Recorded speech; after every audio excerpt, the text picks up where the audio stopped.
Our distinguished speaker tonight is the author and lecturer and explorer, Frank Joseph, one of Minnesota's own. Frank has written more than 30 books, and he explores ancient mysteries of the world. Tonight, he's going to speak to us on the subject of the Emerald Tablet, sometimes called the Emerald Tablet of Thoth, sometimes called the Emerald Tablet of Hermes. What it means, where it's from, the implications. Frank discusses the Emerald Tablet in one of his books, which we highly recommend, Opening the Ark of the Covenant. Welcome, Frank. Thank you very much, Fun. And I'm really very grateful to all of you tonight, because this is a subject which is very, very close to my heart and my mind. It's something that I've been investigating as kind of a focus for a very long time, since 1980, actually, when I was doing some of my very early work on just researching the possibility of Atlantis actually ever having existed.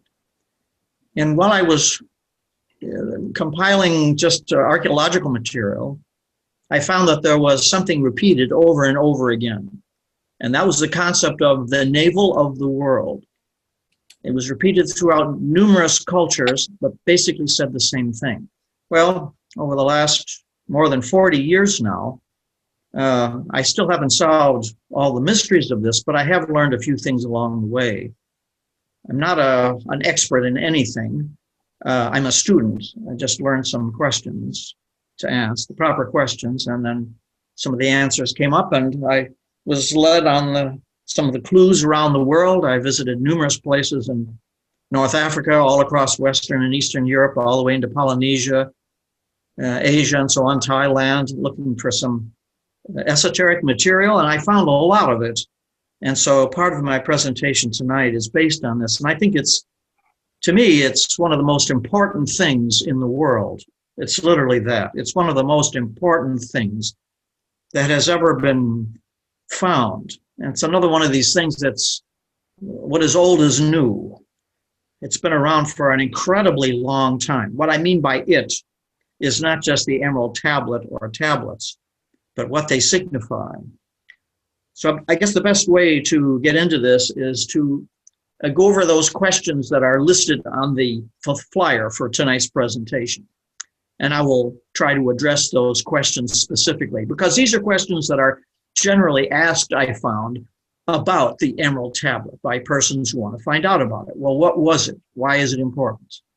So the first question is what were the Emerald Tablets?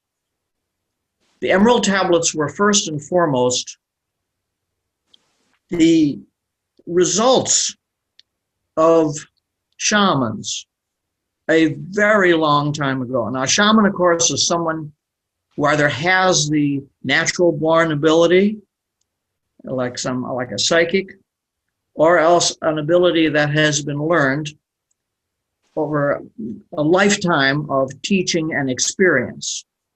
And the results of these shamans from very long ago were put down and inscribed on these emerald tablets or green stones because they were that important.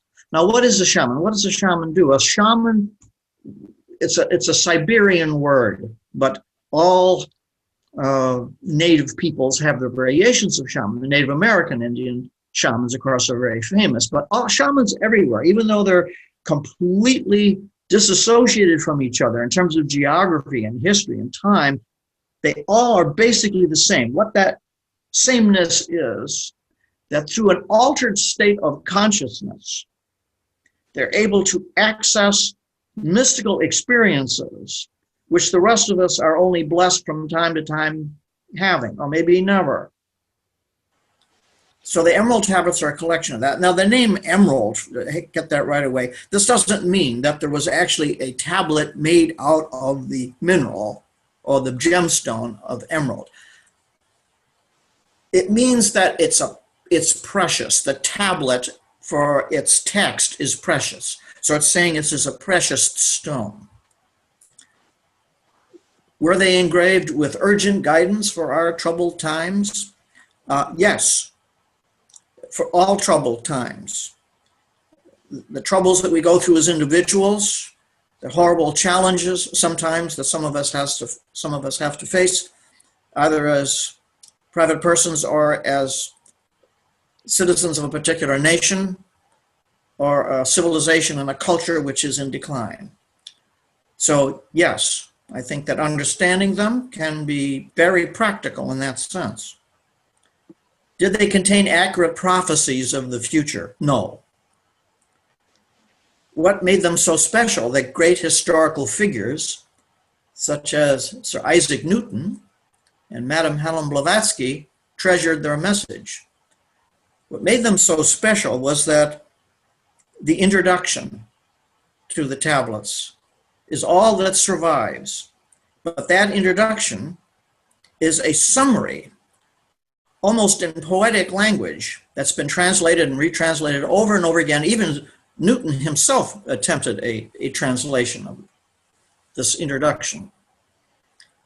And it has been the core of thinking, and some of the greatest inventors and philosophers for thousands of years, but it's not recognized. So it has a lot to say. If Sir Isaac Newton was impressed by them, then we should be too. Could the Emerald Tablets have disclosed the lost secrets of God and the cosmos? Absolutely. You will find nothing in any of the theological literature, whatever the religions might be, that comes close to what is contained on the Emerald Tablets, because this is not, the Emerald Tablets are not the result of a theological treatise that some religious person has thought out. Thought has nothing to do with it. It's the mystical experience which is contained in them. These are eyewitnesses to a cosmic drama that is beyond description. Who inscribed them? The people that inscribed them were probably scribes who took the information down from the shamans who had these mystical experiences. How long ago? That is a truly astounding answer to that question.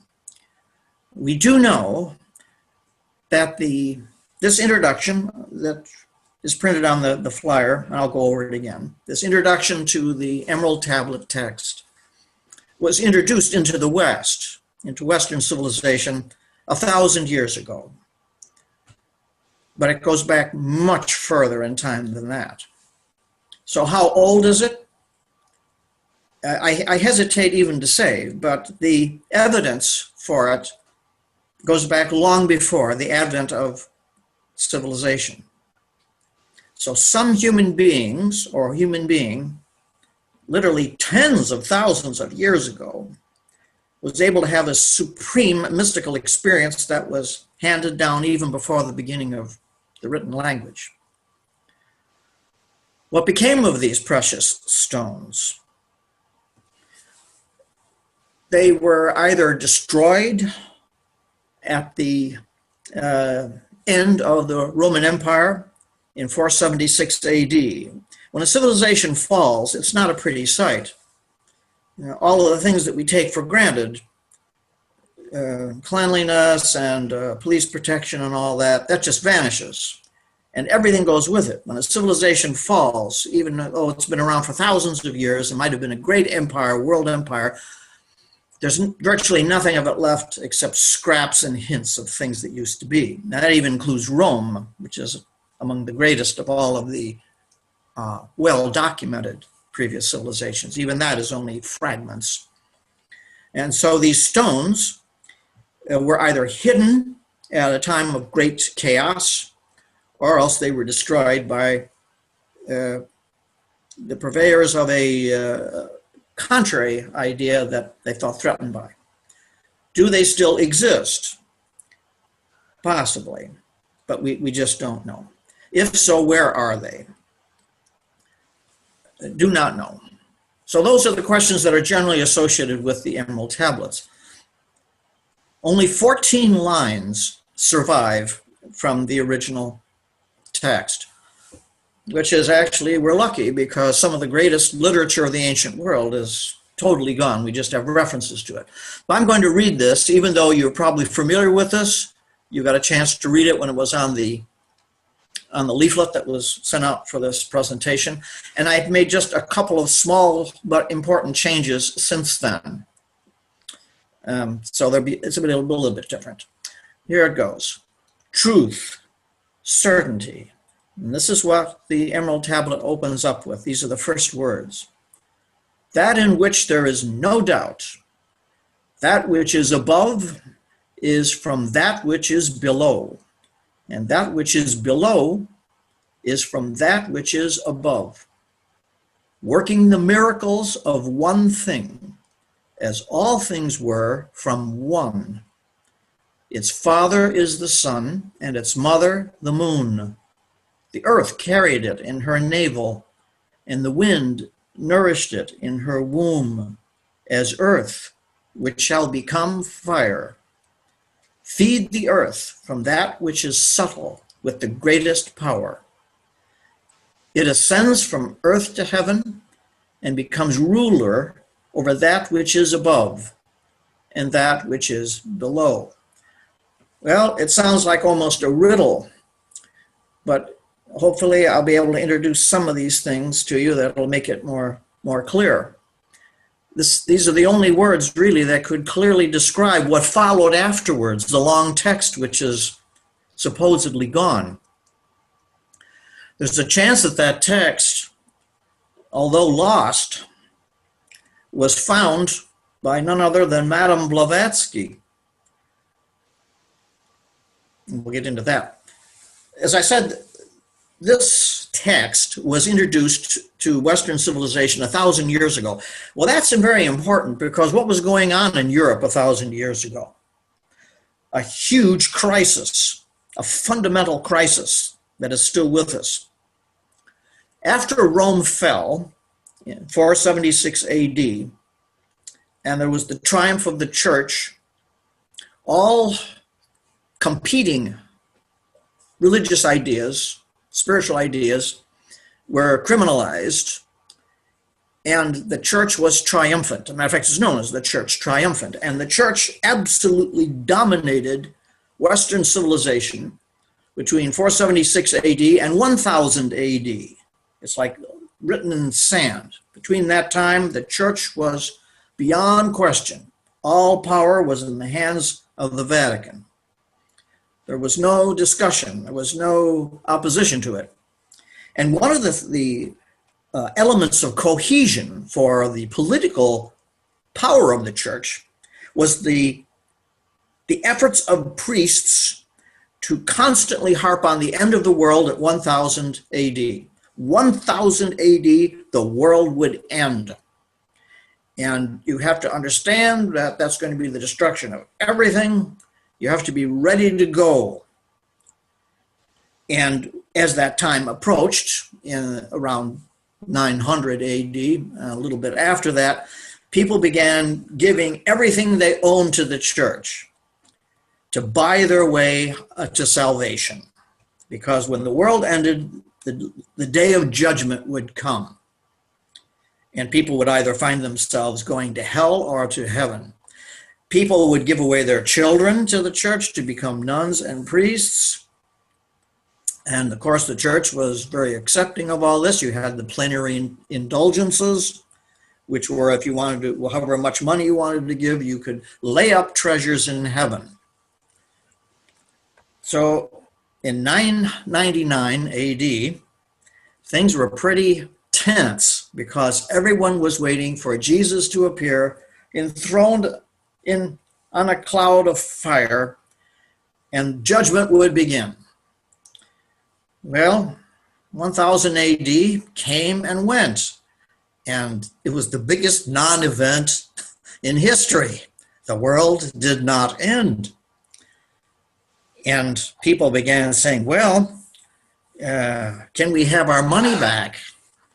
No. How about our kids? Can we have our children back? No, no. They're all grown up now, and the church can't have that.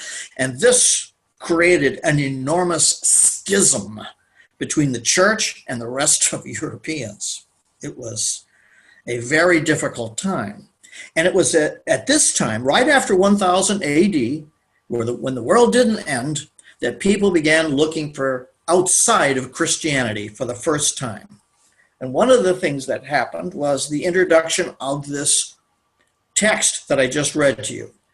If you hadn't been caught reading that text before 1000 AD, you would have been burned at the stake. But after that time, there were a number of heretical texts from the ancient world that were flooding into Europe, and this was one of them. And there were so many that they couldn't stop them. And the result of all this was the Crusades. The Crusades were, in order to, from the Vatican's point of view, to get rid of as many heretics as possible. There were too many to burn. It was a real heretical movement going on. You may have heard something about a group called the Cathars, after all. It had tens of thousands, maybe hundreds of thousands of followers. And so the best way to get rid of all of these people was to send them on a crusade to Jerusalem, save the Holy Land. And it was in this period of upheaval that these new ideas came. Now, how was it introduced to Europe? Where did the Europeans get it? They got it from the Arabs, because the Arabs at the end of the Roman world, when civilization collapsed, Western civilization fell, the Arabs took what they could get out of it. Unlike the Christians, who decided what was heretical and what was worth saving, the Arabs had no religious prejudice of any kind. And one of the things they saved was the introduction to the Emerald Tablets. And they arrived, the Arabs had them really since the fall of the Roman world. Part of the Emerald Tablets were related to something called the Philosophical Hermetica. That means secret teachings. And some of that still exists today. So that throws a little bit more light on it. Now, Paul, if you want to run the slide that's marked 0, that's the Emerald Tablet. If you can put that up there. When it shows up, hopefully you'll be able to see. One moment. Okay. Let's see. Share. Yeah, this is, of course, a reproduction. It gives you some idea what it may have looked like. Actually, it's not a bad reproduction on what is understood about it, because it was not engraved. It was supposed to be in bas-relief, in other words, raised letters, and that's what appears on this. Whether it looked exactly like this, we don't know, have no idea. We do know that the tablet really did exist. There was a tablet like this, because the last time that it was seen, it was also written about extensively by some of the more credible Roman and Egyptian authors of the time. And this would be 330 BC. This is the last time that it was on display, that it was seen. It was in Egypt. Then that period is interesting, 330 BC. This whole story is interesting, isn't it? That it makes sense. It follows its own kind of chronology. At the same time, there was an Egyptian historian, one of the greatest historians. His name was Manetho. That's his Latinized name. We don't know exactly how it was pronounced in Egypt, but his name is interesting because Manetho, in English, his name means the truth of thought. Now, of course, the Emerald Tablet was supposedly inscribed by Thoth, and we'll get into who he may have been. And so Manetho's name means either the truth of Thoth or the gift of Thoth, beloved of Thoth. And one of the translations of his name is interesting. It's called I Have Seen Thoth. Manetho wrote the history of Egypt. Hardly any of it survives either, but what does survive has been enormously invaluable in understanding Egyptian history. You can get a copy of that on Amazon.com. I think maybe about a third of it survives or less, but it's very, just called The History of Egypt. Now, who was Thoth? And why would Manetho have a name that honors him?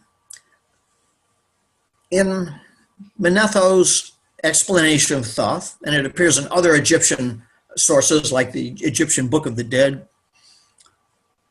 Thoth is said to have existed on an island in the far west from Egypt, outside of the Mediterranean. They say beyond the 12th bow. If you're beyond the 12th bow, that's an early Egyptian, similar to latitude, not that much difference. And they would have maps, and on their maps, they had semicircles, and these semicircles resembled bows. And the 12th bow was parallel to the Straits of Gibraltar. So Thoth was on an island outside the Straits of Gibraltar. This is what the history of Egypt says. I'm not putting this in here. And on this island, it's called Sekret Aru, which means the field of reeds.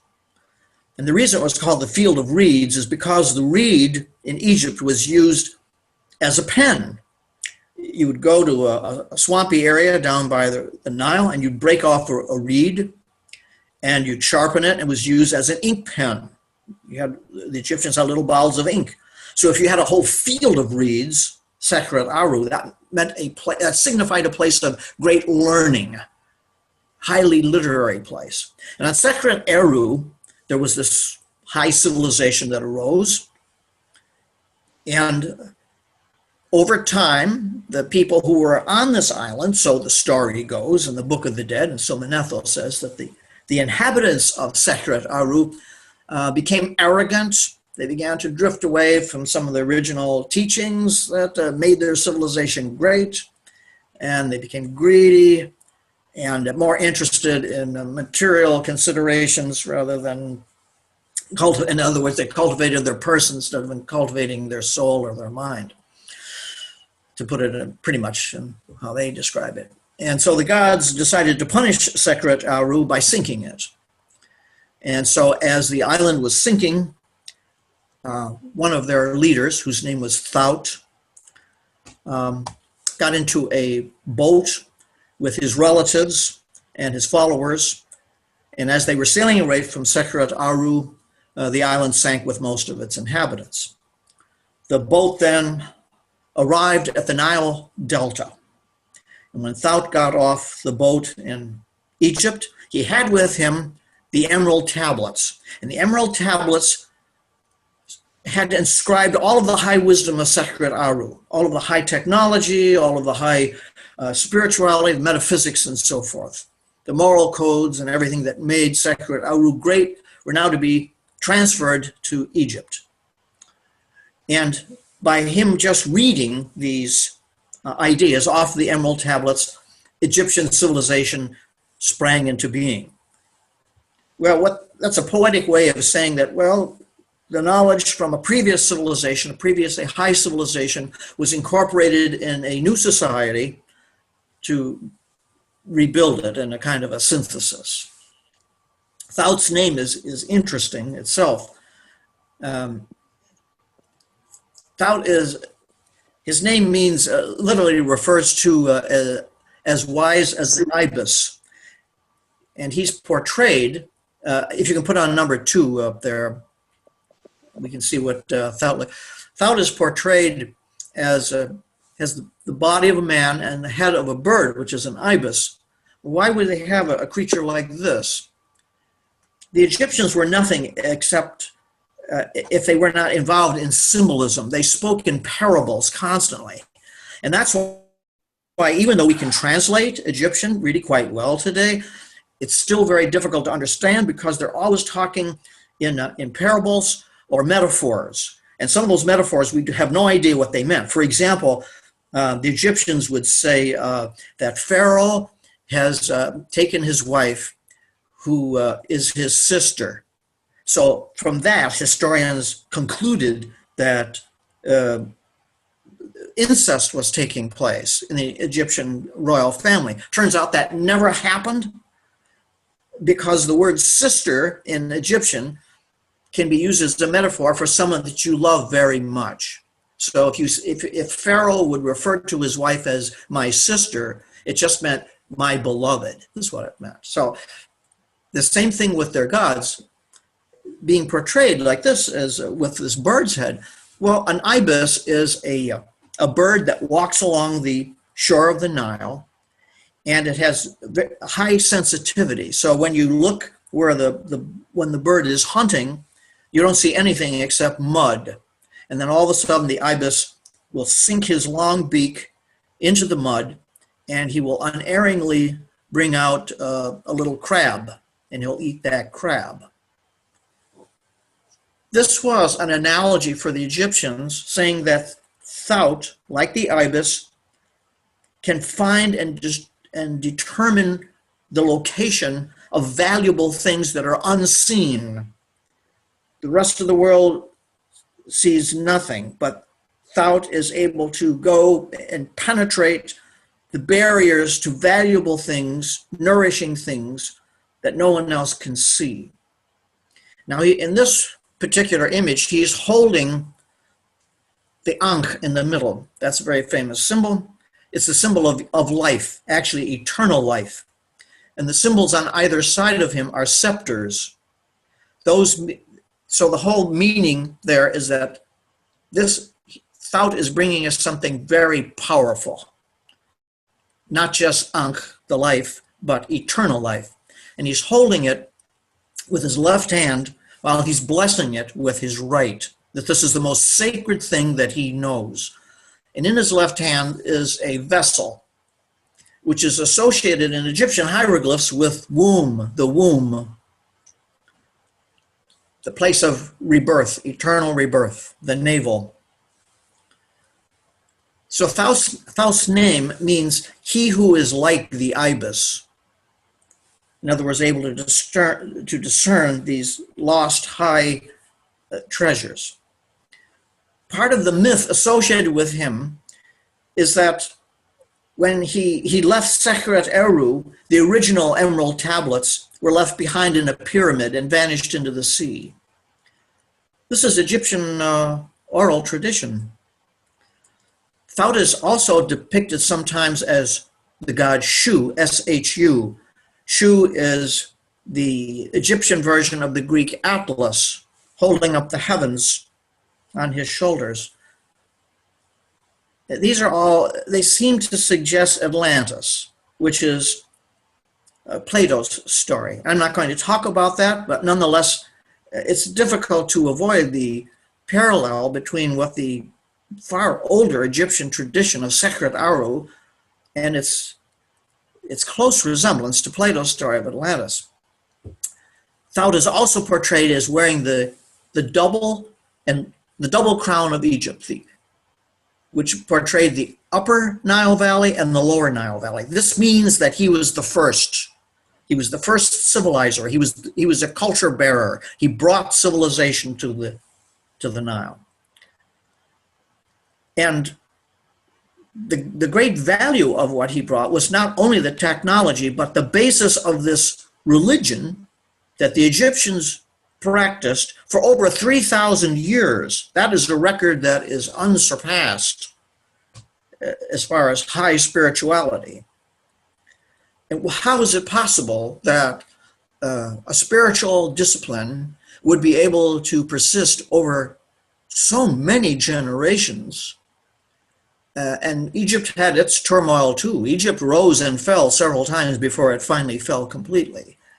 But over that period of time, we're talking like the foundation of Egypt, of a united Egypt, goes back about 3100 BC, although Egyptian civilization was at least 400 years older by that time. So in other words, this civilization lasted, and this same spirituality persisted from about 3500 BC all the way till about a little after the time of Christ, maybe about 100 years after the time of Christ.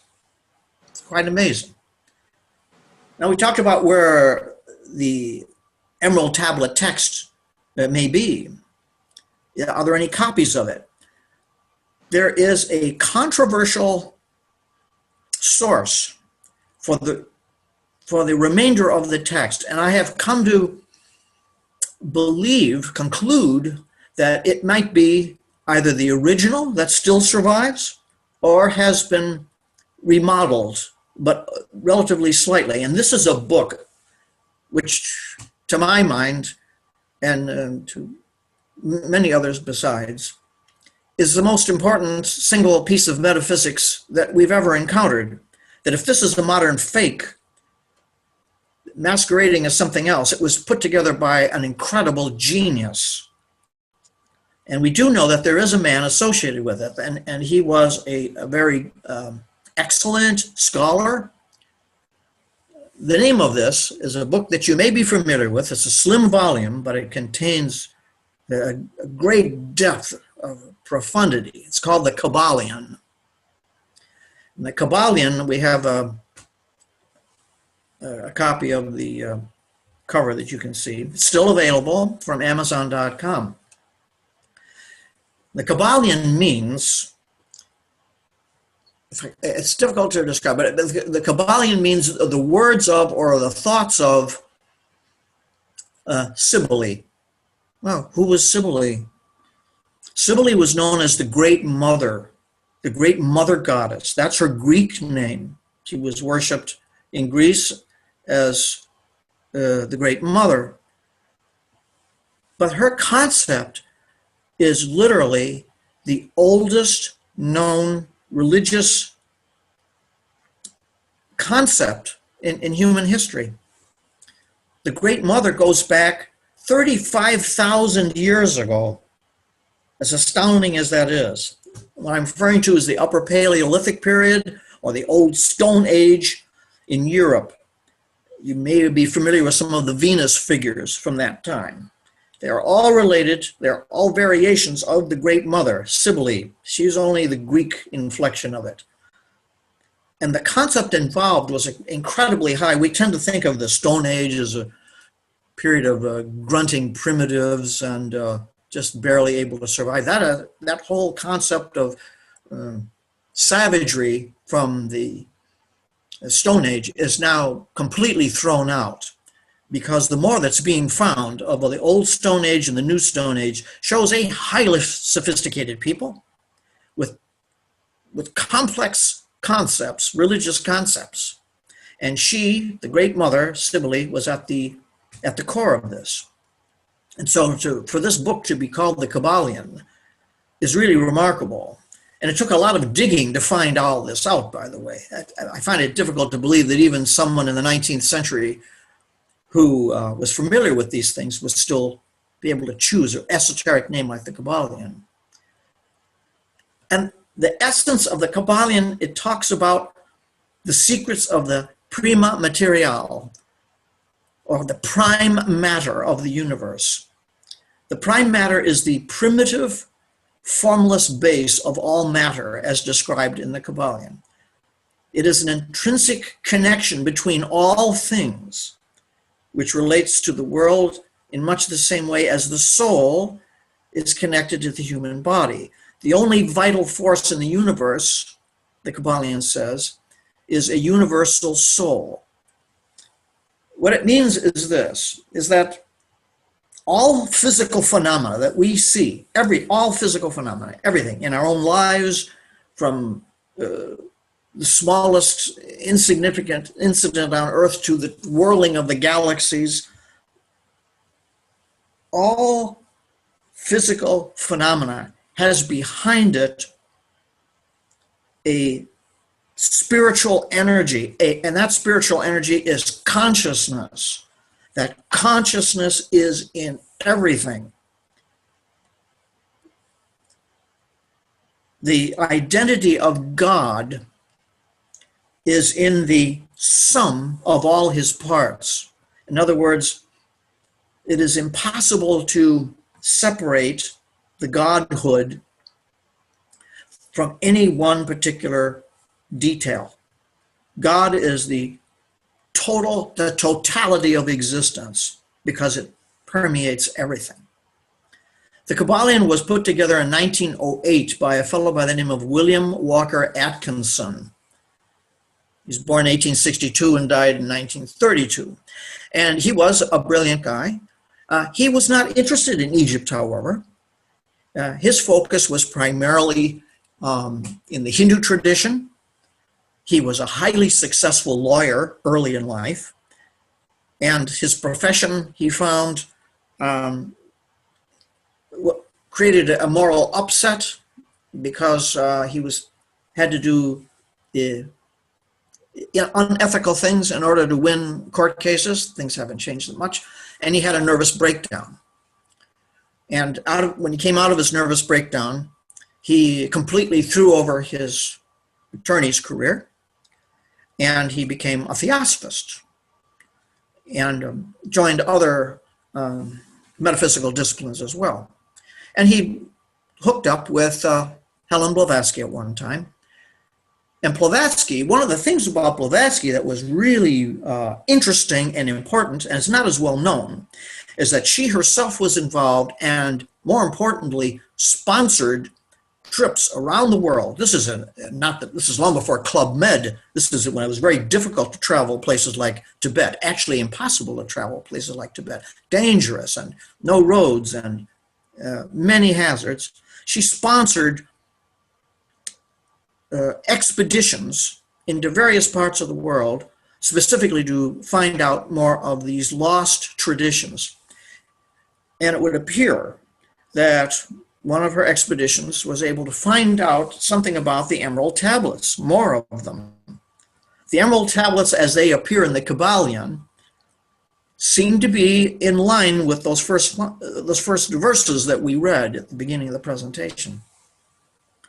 I hope I'm not going on to here too long. I should get to a point where I should stop for a rest a little bit.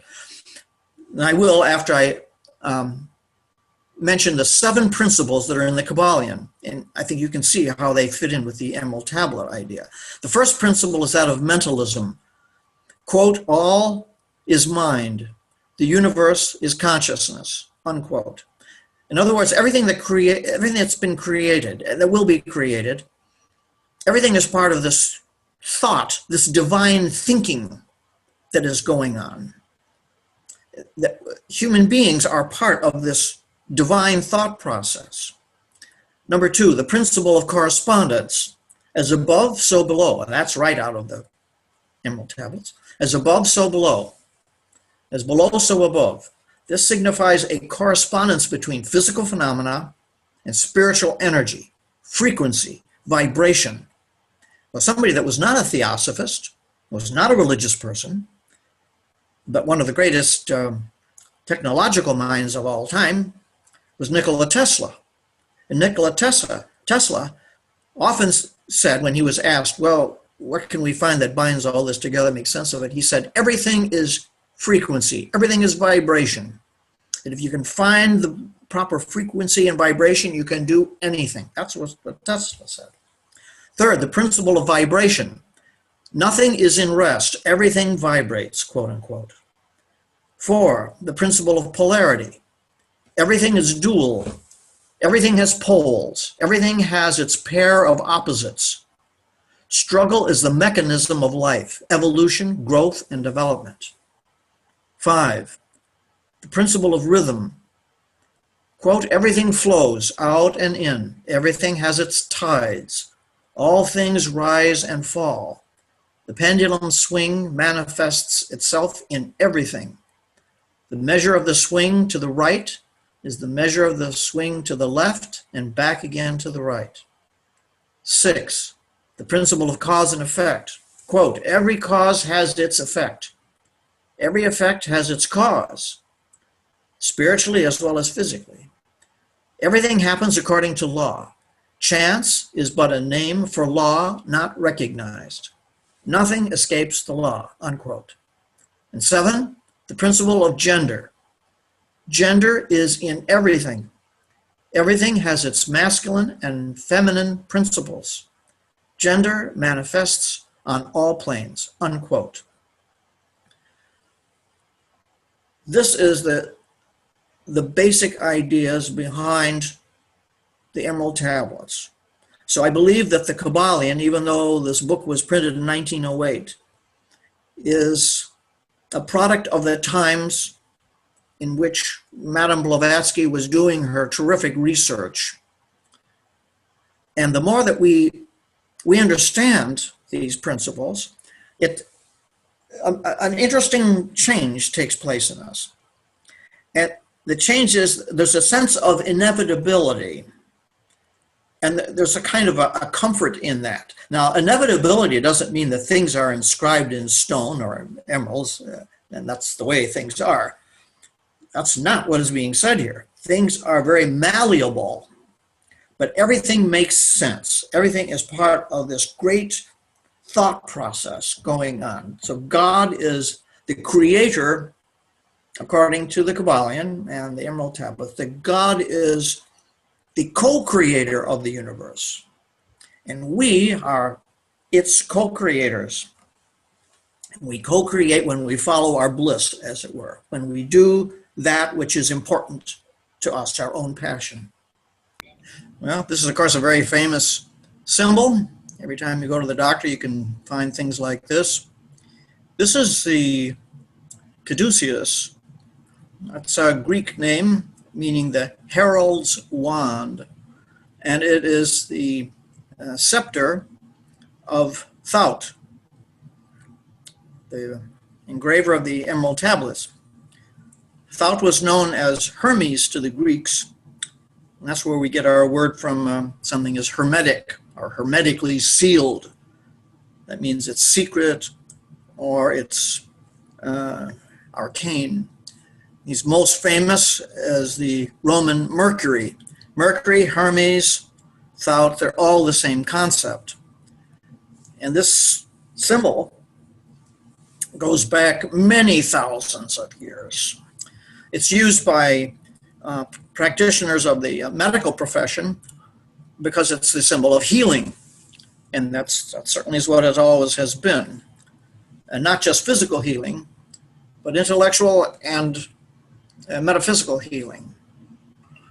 One of the things that's interesting about this is that you can see how it parallels something else that's known to us. That's known as DNA. What is DNA? Deoxyribonucleic acid. It's a molecule composed of two chains that coil around each other to form a double helix, just as we see here. And what DNA does is it carries the genetic instructions for the development, functioning, growth, inheritance, and reproduction of all known living organisms, even many viruses. DNA contains the genetic information that allows all life to function, grow, and reproduce. It's the building blocks of DNA. Now this is interesting. I'm quoting now from The Lancet, a recent issue of The Lancet. The Lancet is the journal of medical science. This is not something that is found in The Secret Doctrine or something like that. How could they? Because DNA wasn't, the form of DNA wasn't even known until 1953. And here we have this symbol that goes back thousands of years. And The Lancet says something kind of interesting about DNA. I'm quoting now, complex DNA organic compounds of life have been formed extraterrestrially in outer space. Complex DNA organic compounds of life have also been formed in the laboratory under conditions mimicking those found in outer space using starting chemicals such as pyrimidine. Pyrimidine is found in meteorites. Pyrimidine, the most carbon-rich chemical found in the universe, is formed in red giants or in interstellar cosmic dust and gas clouds, unquote. Now all that fits in perfectly well with the concepts in the Kabbalion and the Emerald Tablet text. As above, so below. But is it just a coincidence that the caduceus, the scepter of Thoth, Hermes, Mercury, should so perfectly parallel the DNA? That's interesting because James Watson and Francis Crick, the British scientists, they discovered the structure of DNA in 1953, as I said. We didn't know what it looked like until 1953. It had been discovered earlier by a Swiss chemist by the name of Friedrich Miescher, about 90 years before, but still all that is long after this symbol came to be known. These two braided snakes resemble that of a double helix structure that makes up our DNA. The other thing that it closely resembles is the concept of Kundalini Yoga. Kundalini Yoga, I'll quote again here, this is from the Kabbalion, the introduction, the Kabbalion, modern introduction. In Kundalini, there is a powerful force that lays dormant at the base of the spine, awaiting activation through awareness, practice, and meditation. This Kundalini force is depicted as a serpent reposing in a coiled base around the spine. When activated, this force travels through three channels, or nadis, the Sushumna, the Ida, and the Pingala. These nadis are identical to the parts of the caduceus. The Sushumna, like the staff, is vertical and straight, traveling in parallel motion with the spine. The Ida and Pingala channels twist together like that of the two snakes, intersecting at a handful of point of chakra centers. Now the chakras, chakra is a Hindu word meaning wheel. And the chakras are envisioned as these energy points that travel up the spine from the base of the spine to the top of the head. This concept of Kundalini Yoga is also many thousands of years old, and yet it parallels modern psychology point for point. The 7 major chakras are associated with the human personality. The bottom chakra, the root chakra at the base of the spine, the most primitive of all of the chakras, is associated with survival, basic survival, the instinct to survive. The next one up is associated with the genitalia, the sex organs, and that is parallel to our capacity for enjoyment, for joy, because what would life be if it was just survival? Above that is the navel chakra, control. You have to be able to control your emotions. You have to control these basic instincts to survive and reproduce. That's what helps to make a human being. Then above that is the heart chakra, which is associated not with love, not some cheap piece of bubblegum passed out randomly, but with compassion. Love is something that is reserved for very personal interrelationship. That belongs to each one of us singly. But we can all have compassion. We can have compassion for strangers, for whole species. That we can have. That's a form of love, but there's a major difference there between just love and compassion. When the Dalai Lama talks about his form of Buddhism, the emphasis is always not on love, but on compassion, which is a form of love that belongs to others. Then above that, there is the throat chakra, which is in fact associated with thought. The throat chakra is our ability to express ourselves, because we have to vent all of these feelings and things that are important to us, either in words or actions. And that's where the throat chakra comes in. Then above that is the brow chakra. That's associated with understanding. Finally, the mind gets to click in. And then the top chakra, the last one, is the crown chakra at the top of the head. And that is the activation of our capacity for spirituality. That is our soul's connection to the infinite, to the creator, to God, however you want to describe it. A fully fledged human being can only operate in the same way that a car can operate on its engine if all of the pistons are in sync with each other. And it's the same thing with our chakras. No chakra is either better or worse than the other. They all have to complement each other, but together they form the human personality, the basis for the human personality. What Kundalini is telling us is that there is a means whereby you can maximize the potential in each one and all of these chakras.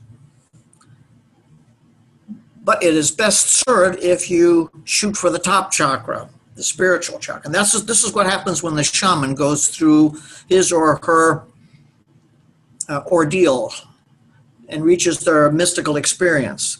And this is what the authors of the Emerald Tablet did. That's why it's all associated with this sign. This is what the Emerald Tablet is all about, in order to bring up, to raise the serpents of our spiritual potential. And when we do that, it isn't just a wonderful thing or a fun thing. It's the great enlightenment. And that's where we see at the top of the caduceus what really is supposed to represent a globe and wings. We take flight, as it were. We leave our physical body behind for a while and we soar into the universe, and we can see and experience godhood.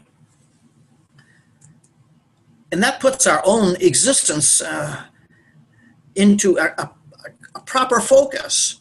There's no way to really describe this unless one has done it. The Kybalion and the Emerald Tablets are focused not on theology as they are on the necessity for the mystical experience.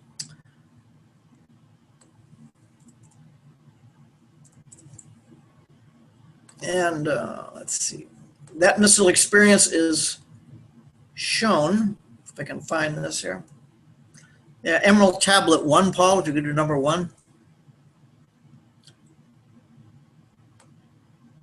This is the great breakthrough.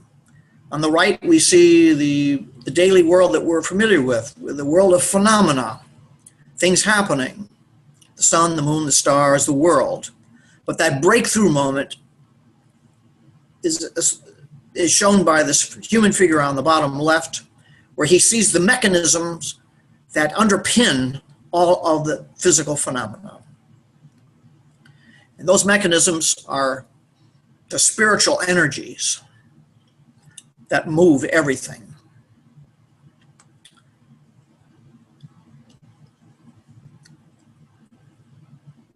The caduceus, we'll go to another one here. We can go to the caduceus tablet number 4, Emerald Tablet number 4. Here we see the parallel between the two. It's very difficult to imagine that, or to accept, that the caduceus, the person who used the caduceus and designed it, was unaware of things like DNA and Kundalini yoga. That's what the caduceus embodies, both the DNA, our own structure, which according to the latest report in the Lancet, originates from above, extraterrestrially. We are born of the stars, star stuff. This is star stuff that's in our DNA. That's where it comes from. To hear how old this symbol is, you can go to Emerald Tablet number 7, if you would. This is the oldest known version artifact portraying the caduceus. It's not from Egypt. It's from a civilization before Egypt. This is ancient Sumer. And this is the Sumerian caduceus, which goes back about 5,500 or more years ago. So these high concepts that we're discussing were all very familiar to our ancestors millennia ago. This is the oldest known caduceus. It represents the Sumerian god Ningishida. Ningishida is known as the Lord of the Good Tree. Well, what does that mean? The Lord of the Good Tree is that vertical trunk-like figure you see that the serpents are twining around. That is itself a symbol for the human spinal column. And if you can get these energies to flow up your spinal column and to meet at your crown chakra, then you will achieve this almost a transhuman experience We can go to another slide, if I can find it here, just a moment. Yeah, Emerald Tablet number 5, if you would. Here is the caduceus superimposed on a human who is in a meditative state and bringing his spiritual energies to a metaphysical climax atop their head and beyond. This is the great breakthrough period. Well, what happens when you have something like this? Typically, it engenders not just enlightenment and understanding things, which for themselves are certainly worth pursuing, but they instill a calm and a clarity in our lives that we would have missed otherwise. This calmness, this serenity allows us to perform better, more comfortably. Okay, we can go to Emerald Tablet number 6, please. This is the DNA. This is the DNA process and form and structure that was discovered less than 70 years ago. And it parallels the concept of the Emerald Tablets Caduceus wielded by Thoth. Okay, the next one I'd like to go to is Emerald Tablet number 8.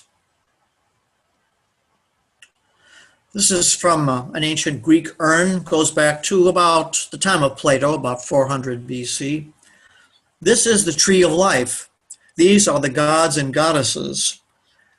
The tree of life, and whoever eats of this fruit lives eternally. This, of course, is all poetic metaphor for saying that if you develop this Kundalini spirit, that's when you're able to interface with the divine forces of the universe. It's a pretty ambitious thing. We go to, and shows you how well this concept was understood in the mystery schools of the ancient world, whether it was in Sumer, Egypt, ancient Greece. This would have been known here as an example of Hermeticism, or the Hermetic concept based on Hermes. The next one would be tablet number 9, please. And this is how this concept was distorted. This is, of course, a portrayal from Genesis in the Old Testament, and it shows Adam and Eve in the Garden of Eden. And here, instead of the serpent energy being that which takes you to God, this is the corruption of that, and it's shown as to be an evil thing. Because if you become a master of your own mystical experience through Kundalini and things like Kundalini, meditation and so forth, then there's no need for organized religion because you are your own religion. There's no need for priests and popes and all that, or religious leaders. And this was a threat to the Judeo-Christian system going back a long while. So it was known by the writers of the Old Testament that they were familiar with the idea of the tree of life. Of course, Eve was warned not to pick fruit from the tree of life. In other words, you're not supposed to pick fruit from the tree of life, because by doing that, you'll be outside the control of religious leaders who are the ones that are only capable of being intermediaries between you and God. The mystical experience says there are no intermediaries, that you have direct access to God or the gods. Okay, the next one would be tablet number 10, Emerald Tablet 10. This is the cover of the book called The Kybalion, and here in this particular edition, it links the Emerald Tablet of Hermes or Thoth to the Kybalion. And I cannot recommend it more highly. It not only explains the basis of the nature of God and the nature of the soul, but also it explains how we can access that on our own. As as a consequence, I'm going to reread the introduction to the Emerald Tablet that still exists, with all this in mind that we've discussed, and a little emphasis on explanation on some things, perhaps. Truth, certainty, that in which there is no doubt. There is no doubt because this was written by people who actually experienced these things. We're not looking at a catechism here or a theology. The shaman had his experience, or probably several shamans had their experiences far beyond anything we can imagine. They came back and reported them. That which is above is from that which is below, and that which is below is from that which is above. Well, we're reading now in the Lancet that the DNA particles themselves come from red dwarf stars, that they were born in outer space, and that they interact and interface with the chemical distributions that we have here on Earth, and hence life. As above, so below. It says here, what is that which is below is that which is also above, which means, in other words, it comes down from the stars, has life here, achieves consciousness in us, and then we rise back to the source, the godly source. And that godly source is this compassionate intelligence, this universal prime matter that interfaces everything. Everything, like the Native Americans used to say, everything is sacred. Well, it is. Everything is sacred because it wouldn't even exist unless it was part of this universal consciousness that ties everything together. Working the miracles of one thing. Yes, working the miracles of this prime matter. Working the miracles by interfacing with this universal consciousness.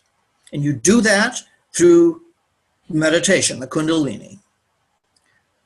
Earth carried it in her navel. Well, that goes back to the navel of the world. That's old. That's what this original concept was called, I believe, because I kept running into this everywhere, wherever I looked into the ancient civilizations and the old theology, the old metaphysical disciplines.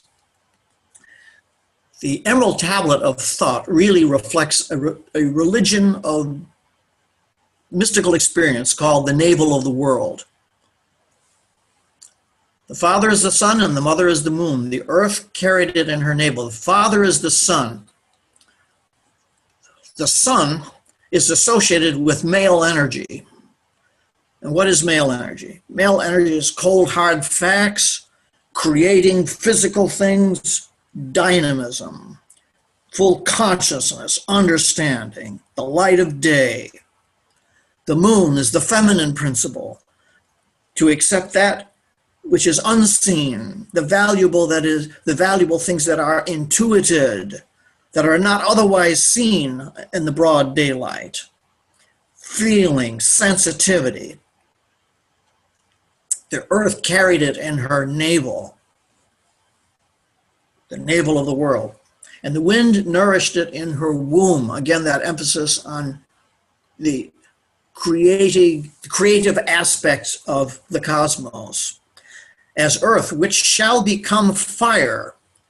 That sounds rather scary, like the earth's going to catch a fire. No, it just means that the earth the idea will catch fire, as it were. Because fire is understood here as the dynamic of change, transmutation. Fire is not always bad, even when it seems catastrophic. A forest fire, if it started naturally by lightning or so forth, creates a terrible sight. It kills a lot of animals, it kills a lot of trees and all that, but that's part of this necessary cycle for the forest to live and for it to grow. It has to be able to renutrient itself. And it does that through forest fires from time to time, periodically. And it's the same thing with us, with our civilization. Our civilization needs to catch fire and burn to ashes.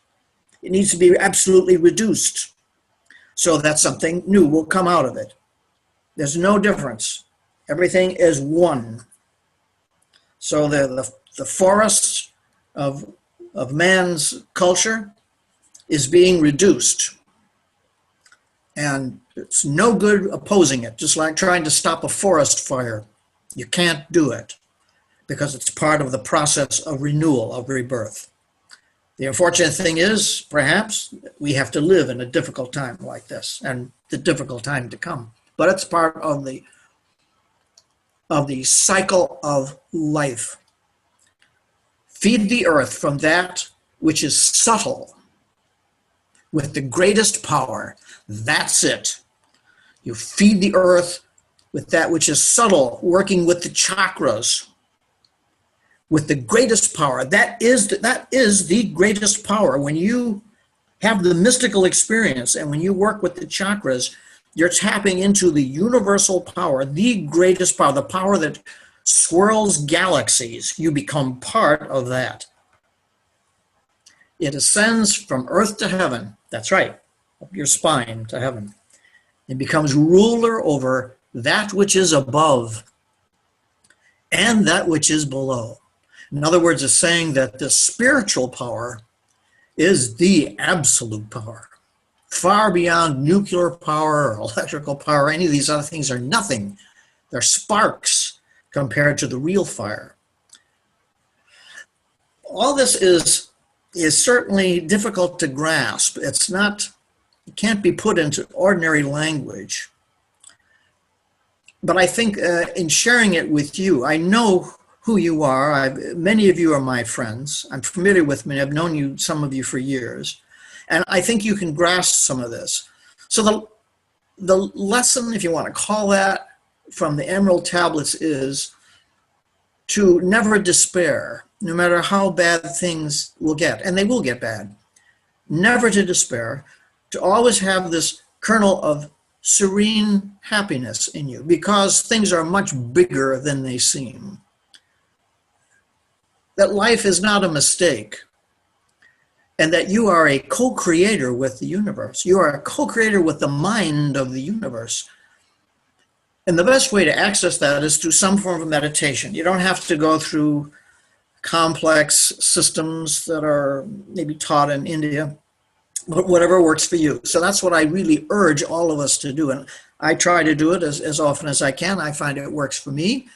And that is to concentrate on the chakras, be alone, put some period of time where you're not bothered by anyone, and do a breath meditation. You can go online and find out how to do it, very simple ways of doing it.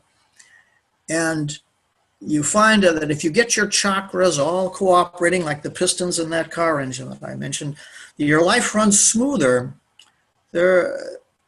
Even until fairly recently, I was really quite distressed about what things look like for us and for my country. I've always loved America very, very much, and I still do, and very, very proud of its heritage. And it's going to go. It's going, and it won't be forgotten. But there have been many other cultures that have also been valuable many times, and the history is littered with their ruin. That is just the way things are. And it's a kind of a resignation. I understand that. But it's a resignation that is conscious of that it's a necessity, that something much better will arise from this, much better, and will go on. That America has made its contribution. It definitely has. A singular contribution. I'm something of a historian, and I can tell you that no other nation in history has been able to create, for a time anyway, a successful society that was based on personal liberty. That's very difficult to do, to balance individual liberty against the liberty of the masses. But we did it. The Republic was absolutely exemplary piece of great work that will continue to live. It will live in on a different plane, perhaps. That has to go. Nothing lasts forever. And not only that, but it's part of this renewal process. So greater things are coming. Whether we live to see it or not makes no difference. We just have to know that. But I find that meditation and understanding things like the Kabbalion, reading the terrific wisdom that's involved in there, and the process of putting oneself in touch with this great co-creator of the universe is very reassuring in these times. So I'm going to conclude it here. And if you have anything to discuss or ask me, I'll do my best to see what I can do. In any case, I'm very grateful that you allowed me to share this with you tonight. Thanks. I'll stop the sharing now. I've got a couple questions. One is the Kabbalah, the Kybalion, I believe. The Kabbalion, yeah. Kybalion.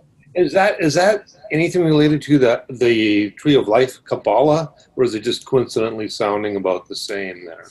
I really can't answer that directly, Paul, but I would suggest that there is or are connections in that direction, because the Tree of Life in the Kabbalah is really talking about fundamentally the same thing here. The Tree of Life always means the human spinal column and its spiritual capacity. Okay. So I would think that I didn't really get into that. I'm not well versed in the Kabbalah. I know a little bit about it. But I'd say that there probably are connections, and if somebody wants to pursue that as their own personal means of making this connection with the infinite, you can do it. Okay. And this type of meditation enables you to just really visit God, if you can imagine such a thing. You actually can go, not in a childish sense, but you can actually get in touch, as it were, with the co-creator of the universe. And this is the way, because you have that capacity. What's the difference between you and Mozart? How's it conceivable that Mozart could have been performing music when he was 3 years old and composing music, which we still listen today, when he was 4 years old? I mean, it's impossible. And yet, in Mozart's own life, he was an average man. He just needed to be an average guy, well-balanced guy. Well, they say, well, right off, oh, he's just a genius, No. What's the difference between you and, say, someone like lesser known but still very excellent Noreen Rainier? Noreen Rainier is this highly gifted psychic, unbelievable. She works with police departments around the world. She's got it. And yet in real life, she's an average person. She's an average person. That's because something happened in Mozart's life and in Rainier's life that opened up all these chakras.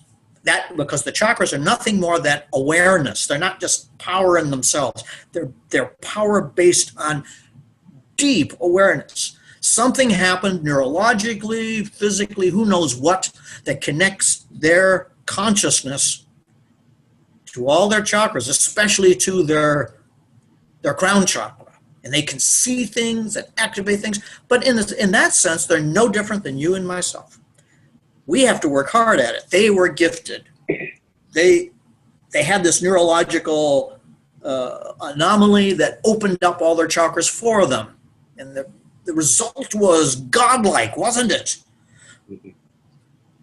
Mozart's music is God's music. He tapped into something that's beyond anyone else. Noreen Rainier, I've seen what this woman has done, has helped so many people with her godlike insights. Well, we have that too, but we have to work at it. That's the only difference. We have to work at it, and that's where something like the Emerald Tablets came along, were so valuable, and the Kabbalion. It's a very dangerous power if it was in the hands of the wrong person, but the people that would be evil doing this thing are far too lazy and distracted by their own greed to do it. So it really has some self-protecting measures in there. Yes. And I get off on a tangent. I'm sorry. Go ahead. Okay. I forgot what the question was. Yeah, it was the Kabbalah, the Tree of Life, and So my other question is, I lost track a little bit. So it's the Emerald Tablet of Thoth, but it's also described as Hermes, and you did mention Hermes. So I'm trying to come up with the relationship, the connection between the two. Well, the relationship is just cultural, Okay. because Hermes is the Greek version of Thoth.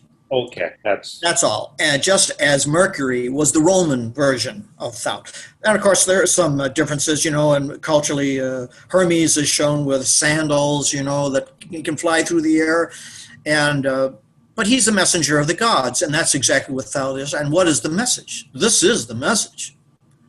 Thoth has always, the Egyptian Thoth has always been regarded as a messenger. He was the messenger from Sekret Aru, that island that sank with all the high knowledge. He's the messenger to Egypt with this information. Mm-hmm. And so Hermes and Mercury, and earlier than that, the Sumerian Ningishida, they're all messengers. They're bringers of this. They're heralds. The caduceus is known as the herald's scepter. So they're bringing this to us. They're still bringing it. These are eternal concepts, eternal principles for sure. And if they're secret or arcane, it just means that the average person cannot grasp them. And this isn't to knock the average person, because it takes time and thought. And, if you have a family to raise and a job to do and all that, you don't have time to do this, to get into this. But if you do, it's life-changing. Like I said, it brings that serenity, and you're feeling of place. While other people are running around panicked, you have this calm serenity of knowing, knowing that this is all makes a great deal. We're just thoughts. We're just parts of the thought of the great thinker, the great creator of the universe. And the creator of the universe wants us to co-create with him. Mm-hmm. Him, her, it. It's sex. It's beyond sex. Yeah. That's the wonderful thing. It's not like I'm God and you're immortal. That's contrary to this whole concept. Yeah. The basic concept is the creator of the universe is saying, I want to cooperate with you. I want to co-create. Let's co-create together. Let's build all this together.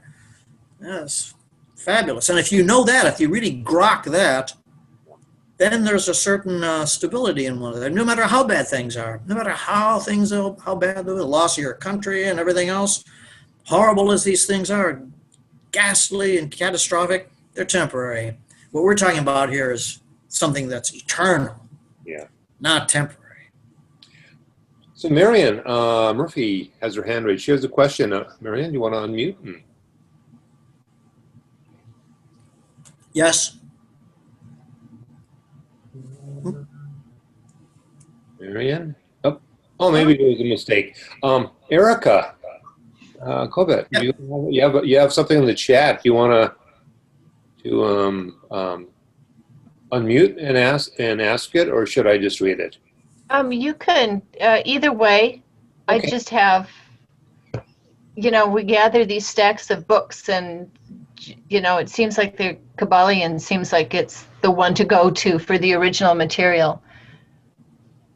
It would But seem so. Yeah. It would seem so. I think the Kybalion looks as though this man Watkinson was able to get the original materials, and then he updated them in the sense that he wrote them for a modern audience. But it does not look as though he tampered with anything, because the spirit of the Emerald Tablets, judging from its introductory verses, seems to be preserved in the Kybalion. So I feel very comfortable about it. I've read the Kybalion for some years, and I think that it's legitimate. I think it's legitimate.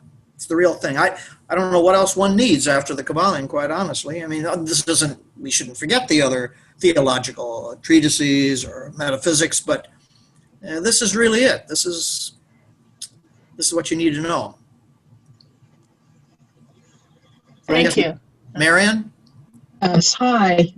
First of all, I'm thrilled to finally be here. I've been trying to get here for 4 months. I'm from Boulder, Colorado, and I found you guys online, so Nice. this is my first time. Welcome. Welcome. Thank you. I had a question.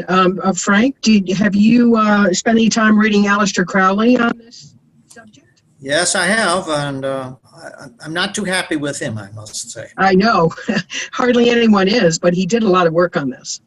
I mean, you know, I think what has else? his good and bad sides, obviously.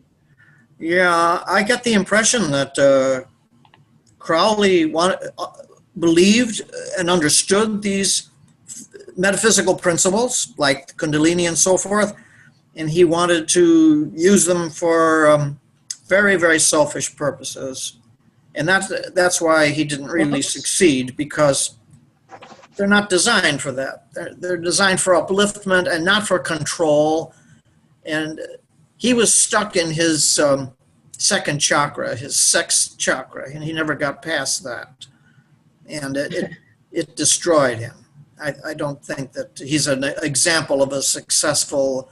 No, I wasn't thinking of him as an example. I've just read some very great papers on his work. Yeah. And I think he did a lot. I mean, whether you agree with his personal life or not, he did a lot to advance the very subjects you're talking about. Well, I beg to disagree. I think that he was a brilliant man. There's no doubt about that. But I think that he was a misleader. And I think he steered people in absolutely the wrong direction. Well, probably abused his gifts. Yes, that's right. He did. That's correct. He abused his gifts. You know, it's great for somebody to seek advice from others and to learn from others. Naturally, we all do that, and we should. But you must be the final authority on your own life. Don't let anybody tell you how to run your own soul. You have your conscience, as they say, let your conscience be your guide, absolutely. And never be swayed by others. Listen to everyone and be discerning, just like Thout. He was discerning. He would go walk along the bank of the Nile, and he would not just poke his beak into anything, but when he found something worthwhile, he went after it. And that's the same thing with us. We have to realize that we are always in charge, and that the others are there, just like myself, just there for you to hear if you want to, and whatever you find worthwhile, you say. Whatever you find inappropriate or not worthwhile, discard it. You're in control. That's the only way that this system, if you want to call it that, really works, where you are in control. Well, you are correct that it is mirrored in all cultures. I mean, it's in the Aborigines, it's in the Hopi, it's in the I Ching. It's everywhere. It just isn't as well understood or received under our current conditions. No. Well, we have to ignore that. Really, what's more important, other people's opinions or what you know is your own truth? And that's the great thing about the Kybalion. The Kybalion is written for people in the West.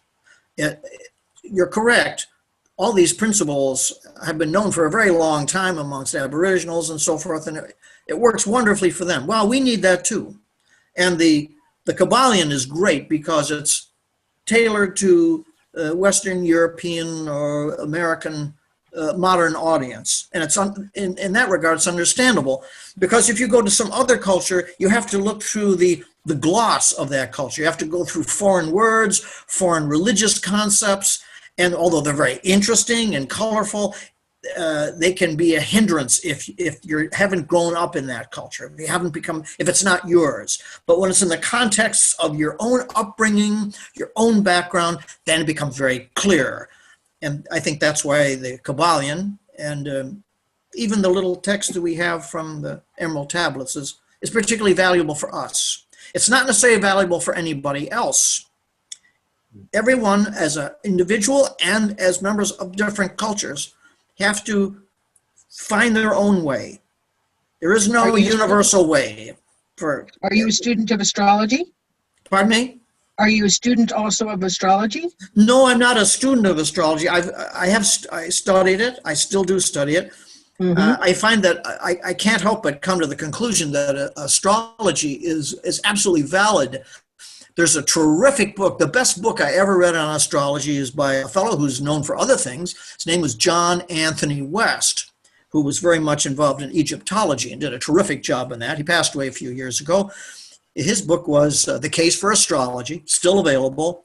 and he has some very critical case studies and histories of astrology. And boy, you have a hard time leaving that book thinking that it's anything but valid. So I've come to the conclusion that astrology is definitely valid, but astrologers mostly are not.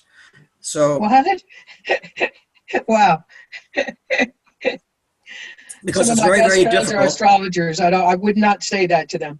No, I wouldn't say, I don't mean to insult him, I wouldn't say it, but that just is my own experience.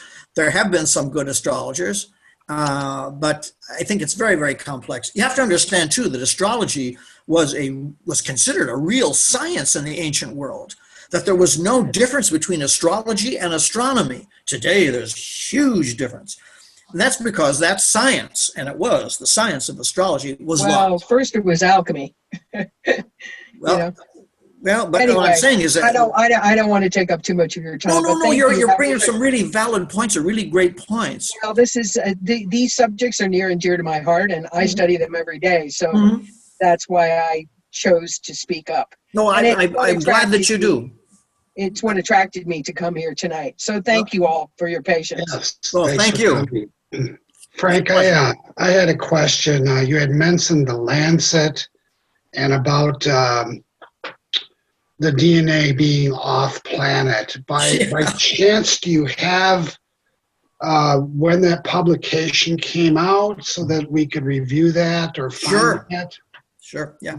Yeah, I will send it as an email to Paul, Okay, and then you can get it from him. wonderful. I don't have it at my fingertips here, but I do have it. I think I mentioned it was the most recent. It's not the most recent Lancet. It's a recent Lancet, I meant to say. Okay, So it comes out from about last year sometime. I mean, it's no more than a few months old. But I'd be glad to send that to Paul, as I say, and you can access it there. And it's quite astounding, really. I mean, the Lancet's explanation of this is just like something out of a theosophical journal, you know. It's kind of amazing. So Mitzi, you seem to have a question, if I am correct on that. Feel free to unmute. There you go. Or should I unmute it? No, Mitzi is online now. Hello. I guess I really don't have a question. I just want to thank you, Frank. Every time that I've heard you, you're spot on with everything. Your research is spot on. And I'm glad that I met you guys 4+ years ago with Craig and Paul and Vaughn and Frank. I'm glad that I met you guys, and I get to see you once in a while, and that I met you personally. So thank you. Well, the pleasure is all mine. That's very sweet of you to say that. And it's a great experience all around. Oh, Frank, who was the psychic that you mentioned? Well, the woman. Oh, she's terrific. Yeah. Go on YouTube. You can see some of her work with the various police departments. She's one of the most outstanding psychics I've ever seen. First name is Noreen, Noreen. I don't know if the woman is alive anymore because she was really active about 20 some years ago. First name is Noreen, Noreen. Last name is Renier, Renier. And she's just is the real thing. I mean, boy, if you had any doubts about psychic abilities after seeing her in action, you wouldn't. There are others, of course, that are, I imagine, just as good as she. Another great psychic, just born that way, is a man, and that his name is Phil Jordan. He's better known. He's from upstate New York. Phil, first name, the last name Jordan. And these are examples of people that are good people, average in the very best sense of that, ordinary people. I guess the only outstanding thing about them outside of their psychic abilities is they're just very moral people, very good, without being snobbish about it. Otherwise, they're just like next door neighbor, but they have extraordinary abilities that they're born with. Some neurological pathway was blazed from their conscious mind right up into their top chakras. And their very ordinariness, their very averageness is really encouraging for us because they're just like you and me. They're just people. Something happened. they're able to access that. We can do it too. It's interesting. So, Hope, you Yeah. had a question? I had a couple of questions. Yep. Thank you so much, Frank. I also would say that sometimes people develop psychic abilities from having a near-death experience. Yep. That opens it up. It's like you don't want to have to die though to come back to. I don't suggest that, but I'm just saying that sometimes we'll do it. So my questions were, speaking of death, was the Thoth entering at the mouth of the Nile, was that from the Book of the Dead? That reference? No, that's in Manetho. That's in his History of Egypt.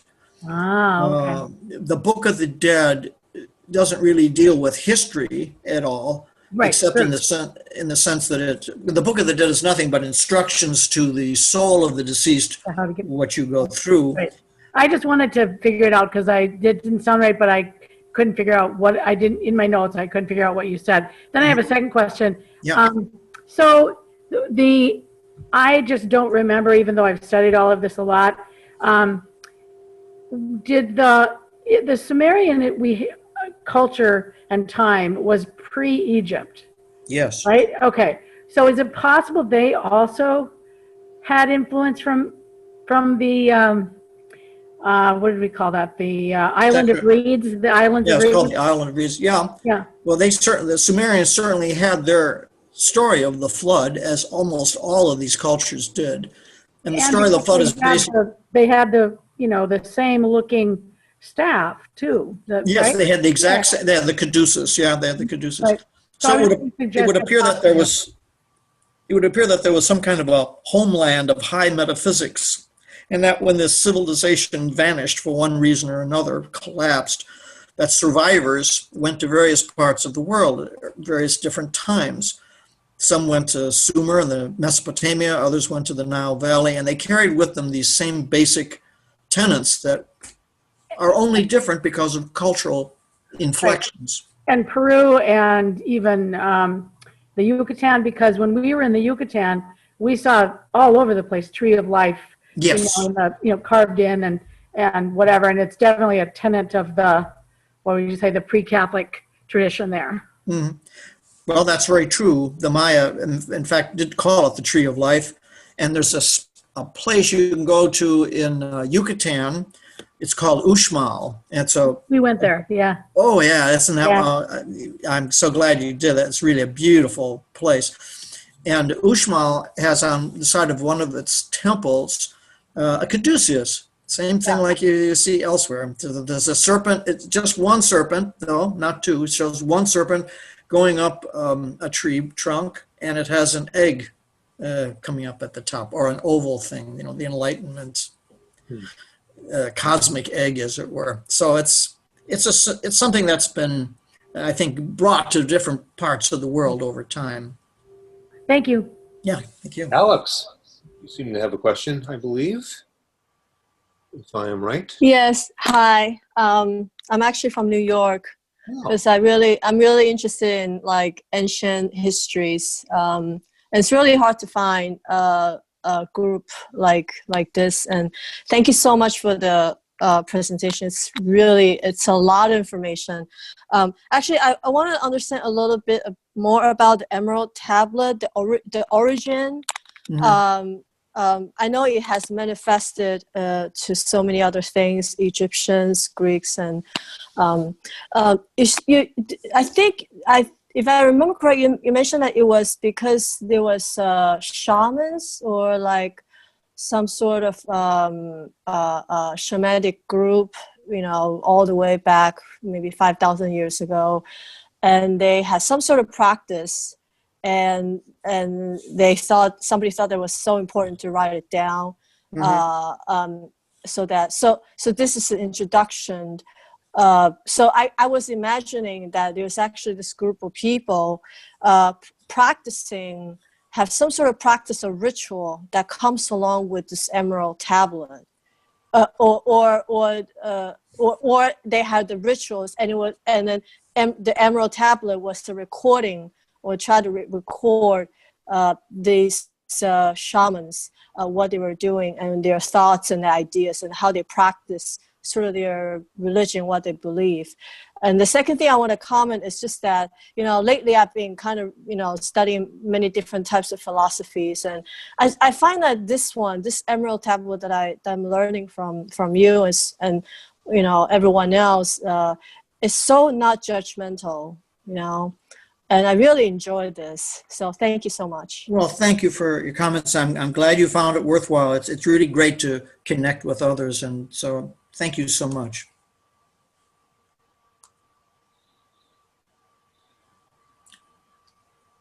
Well, anything else? Anything I can offer? No? Frank, you mentioned that the Blavatsky connection. Yeah. That she could have found artifacts, perhaps in fact the missing tablets. And I was wondering if you could expand on that a little bit. Are you drawing then the conclusion that so much of what she taught and what she wrote in The Secret Doctrine resonates with what you've said today as from the Kybalion?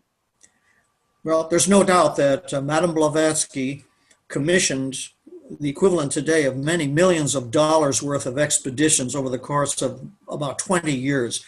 And there's also no doubt that these expeditions returned with lots of artifacts which have been put on display in museums around the world, although virtually never credited to her, which is a terrible crime because modern archaeologists are so disassociated from anything like alternative spirituality, like she was putting her theosophy, that they don't give her credit for it.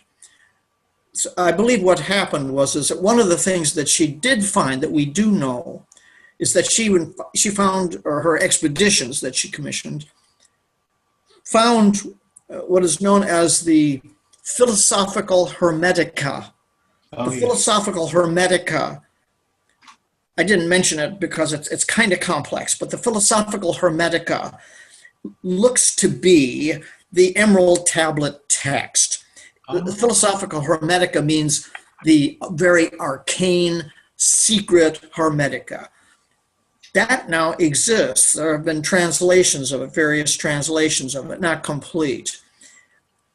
Recent research has shown that this Philosophical Hermetica is not Greek, as it was thought.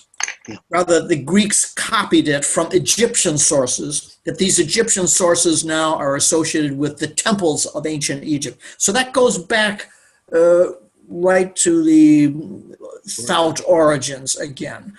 These are trails which are very difficult to find now, especially because some of the authorities involved are embarrassed that things in their collection are from Madame Blavatsky and the theosophical sources.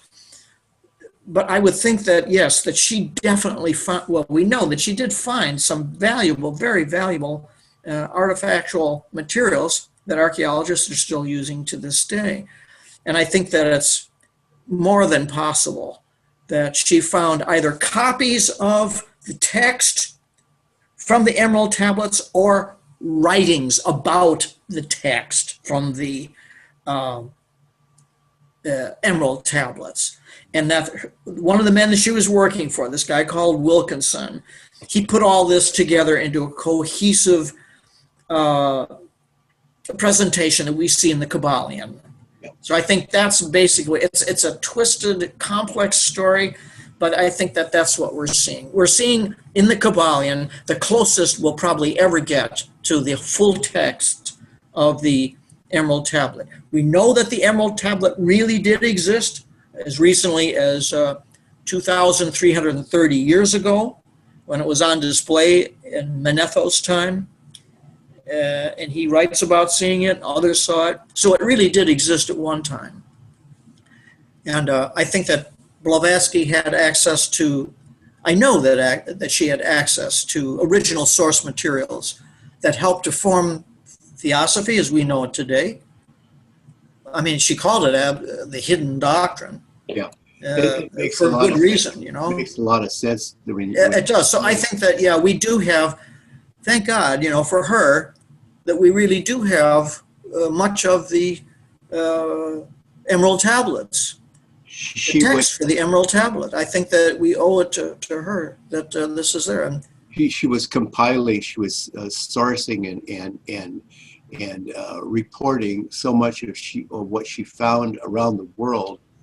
and not just her, but the people that she had commissioned. Yeah. Multi-million-dollar expeditions. And a lot of it wasn't documented. It was just, this is it. This is the truth. And I think that, and they did uncover a lot of really great metaphysical ideas related to India. We know that. They played a major role in theosophy. These were original texts. Yeah. Great stuff, great high stuff. And it's kind of amazing to realize that tens of thousands of years ago, human beings were still advanced enough to come up with these high metaphysical concepts that we're only beginning to grasp now. So, it's like we were superior beings in the Stone Age than we are now, at least metaphysically. And that's why I think the Kybalion is so valuable. I regard it as original source material, even if it is not word for word original. Yeah, I gapped out a little, but curious about if there's any commonality between this and the Indian Vedic texts. That's very old as well. Absolutely, because the Vedic texts deal to a large measure with Kundalini yoga, and the Kundalini concept is totally harmonious and actually included in the Kybalion. So I think that we're, and if we could somehow remove some of these cultural filters, we would see more and more commonalities, like the Hopi Indians, for example. The Hopi Indians achieve altered states of consciousness by dancing with serpents. And it's not just a magic act, because the shaman and the Hopi, through their discipline, arrive at an altered state of consciousness that's so intense that they will, while they're in this altered state of consciousness, they will begin this frenetic dance. And as they dance, they go over to a pit filled with the most dangerous, fat, wild vipers that can be found in New Mexico. And they will pick these serpents up and dance with them, drape them around their necks, and suspend them from their mouths while they're dancing. And these Hopi Indians virtually never get bit. Occasionally they do. Mostly they do not. And the reason why they do this is not as a trick or a show. It is a spiritual lesson to show that they have reached such a high level of common consciousness with this consciousness, that compassionate intelligence that pervades everything, that they have gone that far that they are on a commonality with the serpent. And the serpent, part of that serpent consciousness, realizes that the shaman is one with the serpent. That's the whole concept behind that. That for that moment, the serpent and the Hopi shaman dancer are the same. They're united. And that's why the serpents do not attack. And then they dance back, they put the serpents away, and then the serpents are collected, the snakes are collected and dumped back up into the hills again. There's no train, you can't train a viper like that in any case. It's remarkable. You see the same thing among some of these Pentecostal movements in West Virginia and in the hills of Kentucky. Very primitive form of Christianity in which they take literally the concept from the Old Testament, thou shalt take up serpents. And they do. And they dance with these wild, they go into religious frenzies. They're frantic. And they pick up these serpents and they dance with them. They get stung sometimes too, bit sometimes, but rarely. And that's because they have reached a commonality of consciousness with the serpent. And that's it's a kind of a exercise. It's like an athlete doing a very difficult physical exercise to get in shape for a major Olympic event. That's what this is all about. It's a spiritual exercise to get them more and more developed so they can reach out further towards the great creator, co-creator. Marvelous stuff. So if we could remove these cultural filters, as I've just done now a little bit, between the Pentecostal Christians and the Hopi shamans, they have nothing in common with each other otherwise, at different ends of the continent, don't know anything about each other, and yet they're doing the same thing. It's the shamanic, mystical experience. And all the theology and Bibles and everything in the world mean nothing compared to the mystical experience that they have as individuals. That's what the Kabbalion is all about, and that's what the Emerald Tablet's all about. The mystical experience. I mean, you can touch God. You can be up there with God. You can co-create with the creator of galaxies. That's what happens. And there's the only proof, there's no way to prove it to skeptics or anybody else. The only proof lies in doing it, in actually performing it. And we all can do. I've never done anything like that. I haven't taken up any serpents yet. We kind of wish I could, I suppose, but we can all access that at least on a lower level. And we can't do it on a higher level because that takes, well, we could if we had the time and we put everything else aside. You hear about these stories in the Christian tradition about saints that can levitate and so forth. Yeah, they can do all that stuff. And they did all that stuff because they had reached such a high level of spiritual discipline that they're able to access all that potential. That potential is in all of us. So. Yeah, unless anybody else has a question, I have maybe a final question here. You're talking about the 7 principles. I'm just looking at the list you gave, and I was thinking, okay, what religion these days kind of taps into all that? But it's an interesting mix of sort of non-dualistic, like Buddhist or Hindu, ideas, but there's also dualism in there. So it's an interesting combination. It is. That's very observant of you, Paul, because you're correct. It has at once this unity of all things. All things are one. Yeah. And yet this all one has its polar opposites, has its opposite sides. And these 7 principles are actually explaining the mechanism of metaphysics. They're explaining the mechanism of the cosmos, the spiritual cosmos. So if you have this great one, this great unity, which is the consciousness, this God's thought. God is thought. God isn't sitting in a cloud on a throne with a scepter in one hand and pointing other people to go to hell and others to go to heaven. That is not it. That's archaic, gone. Instead, God is this compassionate thought. He's compassionate. She. It's compassionate because God is excited about creating. God is this creative force that wants us to participate. And so these 7 principles that are outlined in the Kabbalion, they show the mechanism of it. That in order for this unity to work, it needs to be in motion, active. And to be active, you have to have opposites going on. You have to have struggle involved. Struggle is the mechanism of life, evolution, growth, and development. Okay. And so it explains that. The Kabbalion is a lot more than these 7 principles. As it says, these are the fundamentals. These are the principles.